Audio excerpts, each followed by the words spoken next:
Hi, welcome back to Stories for Braves. My name is Victor. The story you're about to hear is based on real events. In the fall of 2019, a private college in Pennsylvania, USA, shut down under mysterious circumstances. No media coverage, no official statement, just a quiet erasure from public records, as if it never existed. But leaked files, anonymous student recordings, and one surviving witness tell a different story about Hollow Creek College, a campus unknowingly built over an unmarked 19th century graveyard, a place where students went missing and others appeared without explanation, where a bell tower rang at 2:17 a.m. every night, even though no one could reach it. We've compiled every traceable account and reconstructed the timeline for one purpose. So this story is never buried again. If you believe in forgotten truths, then listen closely. And if you make it to the end, subscribe, because the more people who know, the harder it becomes for history to If you walk through Hollow Creek College today, it feels like any other private university. Red brick buildings, ivy crawling up the old dorms, students rushing with coffee cups, laughing in hallways. But no one knows what's buried below. Not even the staff. Not even the dean. There's a map, hidden in the back room of the college library. It's old, brittle, and yellowed, rolled up behind a cabinet no one touches. And on that map is something missing from every digital version of the campus layout. A black grid beneath the east wing, faintly labeled, Old Cemetery, established 1812. They were supposed to move the bodies when they built the college. But the project was behind schedule. They made a choice. Seal the graves when they built the college. But the project was behind schedule. They made a choice. Seal the graves. Build above them. Never speak of it again. Scene shifts, present day. It started with Madison Keller, a freshman in dorm B12. She told her roommate that every night, around 2 a.m., she could hear scraping sounds. Not from the hallway, but directly beneath her floorboards. It's like something or someone is trying to claw their way up. Her roommate laughed it off at first. Maybe rats, maybe plumbing. But the scratching never stopped. It got louder every night. Then it started happening exactly at 2:17 a.m. One night, Madison stayed up with her phone ready, planning to record it. The video never surfaced, because that was the night she disappeared. No one saw her leave. No signs of a struggle, just an empty bed, the door locked from the inside, and her phone, ringing nonstop, found under the floorboards, battery full. The college claimed she transferred. Her parents were silenced. Her name was quietly removed from records. But her roommate, the only witness, said something chilling before she left campus for good. The sound didn't stop after Madison vanished. It got louder, and now it knows I heard it too. She dropped out the same week. Her room? Never reassigned. And students claim that if you walk by B12 at night, you'll H.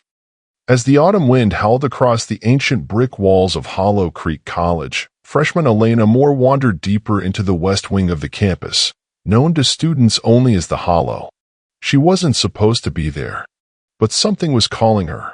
She couldn't explain it, a cold tug at her spine, like invisible fingers pulling her toward the old art building that had been abandoned since 1987. Sound, faint whispers echoing, wind blowing through broken glass. As she stepped through the rotting door, her flashlight flickered. The air was thick, dusty, damp, and strange. The hallway stretched unnaturally long, and the walls were stained with watermarks that looked almost like faces screaming in agony. She paused. Her phone buzzed. Unknown number. One word texted. Run. She looked around. Nothing. But then, the whispers grew louder. They weren't just voices. They were names. Gregory. Lucy. Father O'Donnell. Names that weren't in the student database. Names that had been scratched out of history. Buried beneath the college. Suddenly, Elena stumbled upon a painting, faded and torn, of the very building she was standing in. But in the painting, there were figures in the windows, staring out with hollow eyes. She turned toward the real window. Empty. She turned back. The figures were gone from the painting. Sound, heartbeat growing faster, wood creaking, a voice whispering behind her ear. Heartbeat growing faster, wood creaking, a voice whispering behind her ear. She spun around. And for the first time, she saw it. A dark, skeletal hand reaching from the wall. No arm, no shadow, just the hand, stretching out from the stone, fingers curling as if beckoning her closer. Then came the voice, not whispering, but inside her head. You're not the first, Elena, and you won't be the last. Terrified, she bolted down the hallway, only to find the entrance door was gone. Not closed. Gone. Only solid wall remained. She was trapped. And the floor beneath Elena cracked like dry bones. Dust swirled up, and from the crumbling wood emerged something ancient. A spiral staircase, carved from blackened stone, descending into utter darkness. There were no lights, no handrails, only a strange warmth rising from below, as if the earth itself was breathing. Sound, wind howling from underground, distant chanting, heartbeat.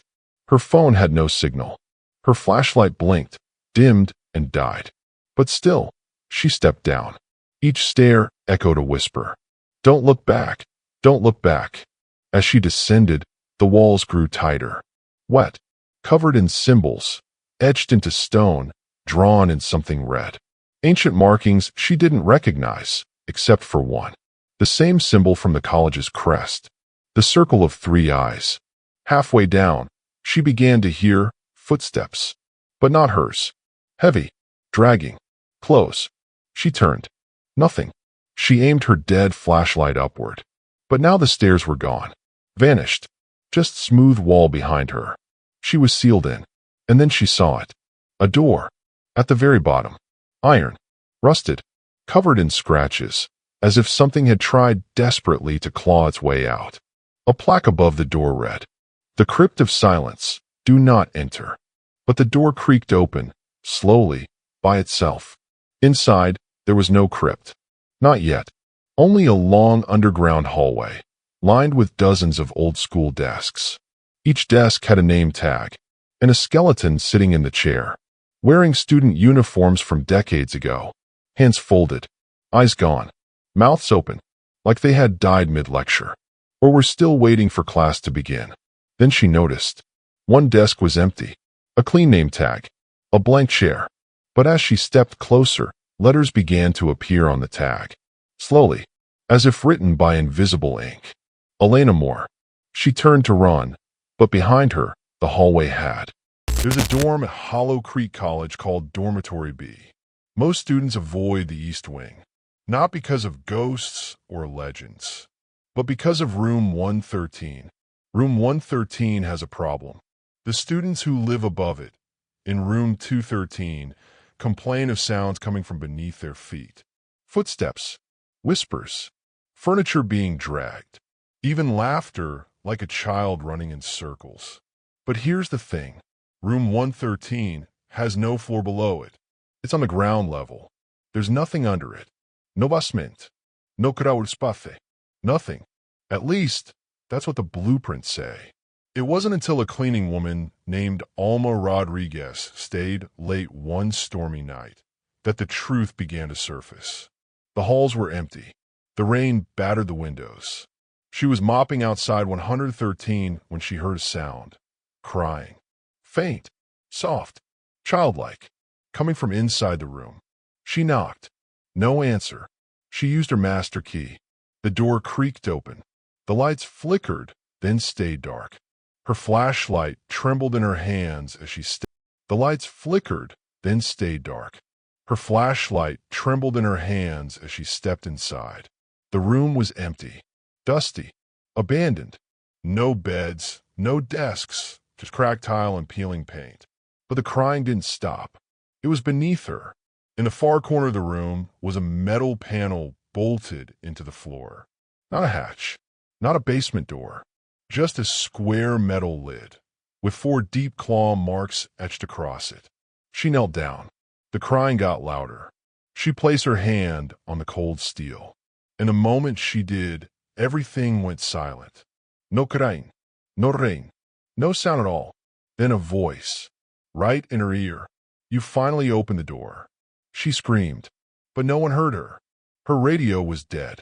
Her phone gone. She ran, dropped her mop, left the building. She never came back to work. But before she vanished, she left a note in the break room. It simply said, "There's a room beneath room 113, but it's not on any map, and someone is still living there. They told me they're waiting for more." The college covered it up, said she moved back to Mexico. Her file. There's a rumor that Hollow Creek College always has the same number of students. Not more, not less. Exactly 738. Every semester, the number stays the same.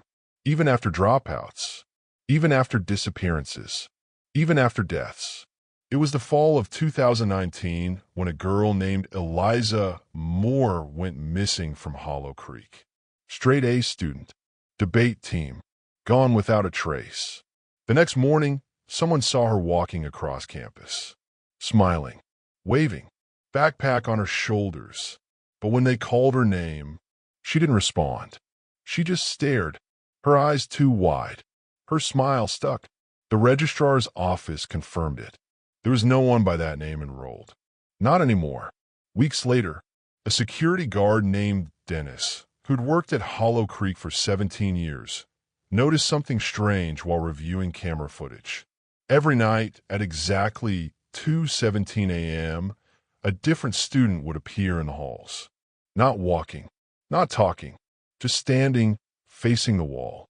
Each one unfamiliar, not in the system. No ID, no records, no past. They only appeared for 7 minutes, then vanished. Dennis started digging. He checked old yearbooks, student files, archived footage. And what he found broke him. For every missing student over the last 50 years, there was a new student who had suddenly transferred in the same week. Same height, same hair color, different names, different faces, but always the same empty stare.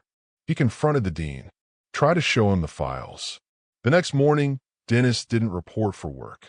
His keys were found near the bell tower, and the footage from that night, deleted, permanently. Only one thing remained, a piece of paper taped to his locker with just 3 words. One must stay. That's the secret of Hollow Creek.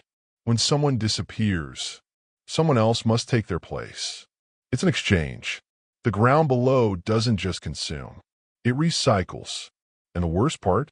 The students who replace the missing ones. They don't know their replacements.